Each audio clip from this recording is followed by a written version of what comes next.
And trust me, Lesson 6 will change how you see every relationship you've ever had.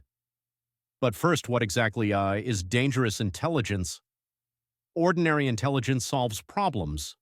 Dangerous intelligence prevents them, it spots the storm long before it hits. It's not about manipulating others, it's about slicing through your own illusions with brutal honesty. The Stoics called it training the mind to see clearly, to think rightly, to act justly, even when the world is chaos. So are you ready? Let's begin. Lesson 1. Emotions drive, logic rides, shotgun. Most of our decisions aren't born in reason. They're triggered by emotion, then dressed up later with logic to make us feel smart. The explanations we give, often just press releases written after the deal is already done. I once coached a student in Austin. He swore he spent thousands on a fancy gym package because of the science, the trainers, the cutting-edge program. It sounded perfectly logical, but when we dug deeper, the truth surfaced. He'd just gone through a painful divorce. What he really wanted wasn't a workout plan, it was belonging, connection, a place to not feel so alone. The spreadsheets, the routines, all camouflage for an emotional wound. And once you see it, you'll see it everywhere. Online debates. They rarely turn on facts, they turn on ego identity, the desperate need to defend who we think we are. In the office, a coworker might resist change, not because the system is bad, but because deep down they're asking, will this make me irrelevant? The Stoics warned us people rarely fight about what's on the surface. They're fighting for pride, for position, for the simple human need to feel safe. So here's your training. When emotion surges, pause. Ask yourself, what am I really feeling?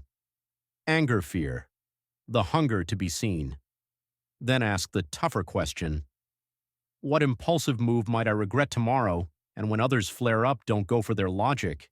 Speak to their emotion first. Say, I see why this matters to you. Acknowledge the fear before you invite them into reason.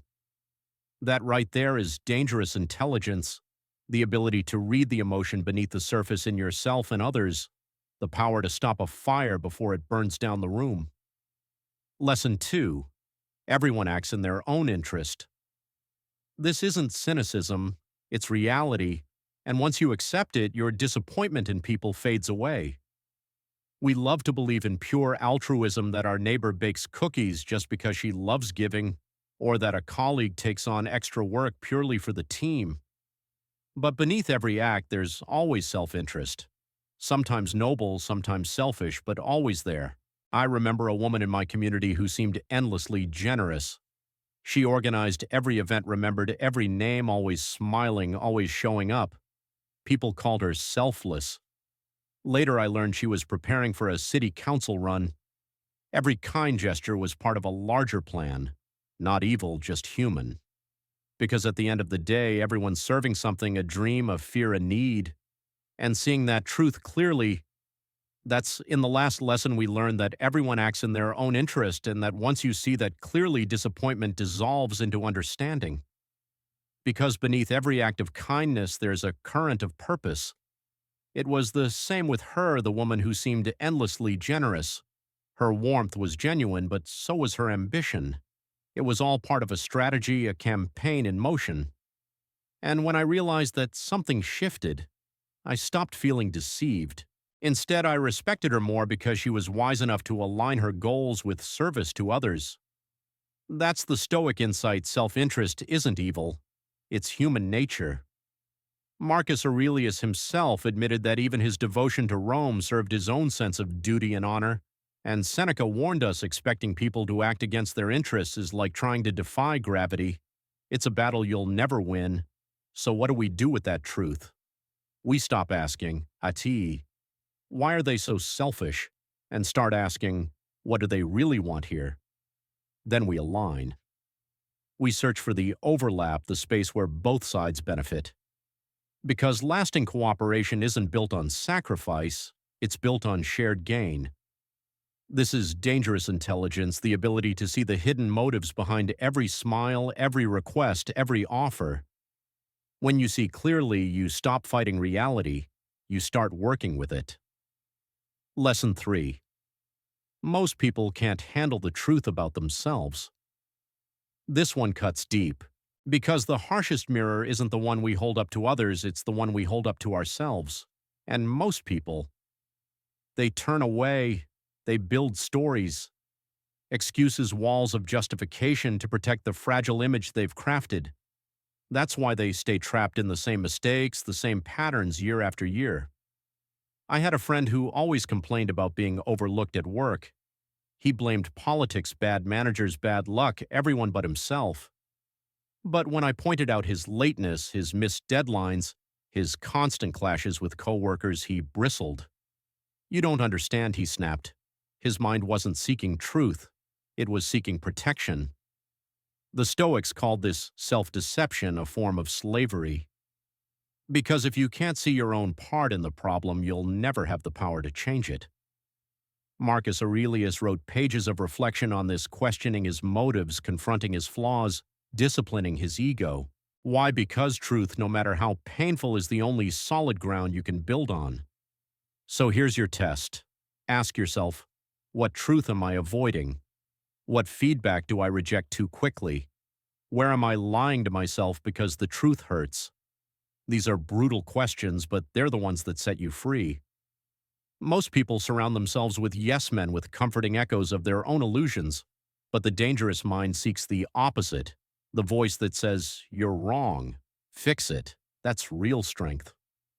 Because when you can face your flaws without flinching, you become untouchable. While others hide behind self-made lies, you're already evolving. Lesson 4. Your success will make some people hate you. Strange, isn't it? You work hard, climb higher, finally win. And instead of applause, you feel the sting of resentment. Why? Because your success is a mirror. It reflects back to others what they could be, but chose not to become. And not everyone can handle that reflection. I saw this with a college friend who built a thriving business from nothing. When he struggled, everyone cheered him on, offering sympathy and encouragement. But the moment his company landed a magazine feature, the air changed. People joked that success had gone to his head. Rumors started swirling that he'd just gotten lucky. The same people who once praised him began sharpening their knives behind his back. In the last lesson, we saw how success can quietly shift the people around you, how the same crowd that once cheered your climb might turn cold once you reach the top. And here's the truth: what changed wasn't you. It was what your success revealed in them. When my friend's company took off, his achievement exposed the excuses others told themselves. Instead of feeling inspired, they felt threatened. Envy rarely announces itself. It hides behind jokes, behind criticism, behind whispers in dark corners. Marcus Aurelius knew this all too well. Even as emperor surrounded by luxury and power, he faced gossip, betrayal, jealousy, proof that envy reaches even the highest rooms. His reminder was simple. Very little is needed for a happy life. It is all within yourself and your way of thinking. In other words, their poison is their burden, not yours. So when envy comes, don't shrink to make others comfortable. Don't dim your light because it hurts their eyes. Stand tall. Keep building. Let your work speak louder than their bitterness. That is dangerous intelligence, expecting resistance as the price of growth, knowing success will test not only your skill but your circle. And when the whispers start, you'll recognize them for what they are, not reflections of you, but revelations of them. Lesson 5. Everyone is selling you something. Once you see this, you'll never look at people the same way again. Every interaction is an exchange of influence. Every smile, every story, every gesture, it's all a bid to make you do, think, or feel something. Sometimes it's obvious, sometimes it's so subtle it feels invisible, but it's always there. I once met an old acquaintance for coffee. At first it felt warm, nostalgic. Two friends catching up after years apart. She asked about my work, my family remembered small details from long ago. I thought, this is genuine. Then halfway through came the reveal she had joined a business opportunity. Suddenly the warmth was the pitch and the product was my wallet. And no, she wasn't evil. She truly believed she was helping me. But that's the point. Influence wears many masks: kindness, urgency, guilt, even love. Marcus Aurelius faced this constantly: generals, advisors, politicians, each with their own agenda. To survive, he trained himself to hear not just the words, but the motive beneath them. That awareness is your shield. Don't assume everyone is manipulative, just understand that everyone has an interest. Once you learn to ask, what do they really want here? You stop being a passive buyer in the marketplace of influence. You become a conscious chooser. Your coworker's compliment might be sincere, or it might be leverage for support at the next meeting. Your neighbor's cookies might be kindness or a down payment on a future favor. It's not paranoia, it's clarity. This is dangerous intelligence, the ability to see beyond the surface, to choose with awareness, to decide on your terms, not theirs. Because when you can recognize the hidden sales pitch in every interaction, you stop being sold and start living by choice. Lesson 6. When people show you who they are, believe them. This lesson will save you years of wasted trust. People reveal themselves all the time in how they treat waiters, in whether they keep small promises, in the jokes they make when no one important is listening. The signs are always there if you have the eyes to see them. In the last lesson, we uncovered a truth that saves years of misplaced trust. People are always revealing who they are. The challenge isn't spotting the signs, it's having the courage to see them. I once worked with a business partner who loved to exaggerate his role in meetings. At first, I laughed it off. Then came the small red flags: padded expense reports, little inconsistencies, harmless mistakes. Again, I made excuses. He's just enthusiastic. Everyone fudges receipts sometimes. But years later, when I discovered he'd been negotiating behind my back to cut me out of the company, it hit me hard. The truth had been flashing in front of me all along. I just didn't want to believe it. Maya Angelou said it best: when people show you who they are, believe them the first time. The Stoics lived by this code. Marcus Aurelius judged not by words or single acts, but by patterns. Seneca warned, hoping someone will change their nature is a losing bet. So here's the rule. Trust patterns, not promises. Actions, not words. Consistency, not explanations. If someone gossips about others, they'll gossip about you. If they break small commitments, they'll break big ones. If they show disrespect when it costs them nothing, they'll show betrayal when the stakes are high. This is dangerous intelligence, refusing to rewrite the story just to protect your feelings. It means taking people at the evidence of their behavior, and when that evidence is clear, you don't argue with it. You adjust your boundaries, not their excuses. See the pattern, believe it, move accordingly. Lesson 7. Comfort is the enemy of growth. Comfort feels safe. It feels warm. It whispers, stay here. You've made it. But comfort in truth is a velvet cage, a soft prison that dulls your edge long before you notice it. I once knew a brilliant software engineer. Great pay, flexible hours, easy work, the dream setup. For 3 years, he coasted. Slowly, the spark faded.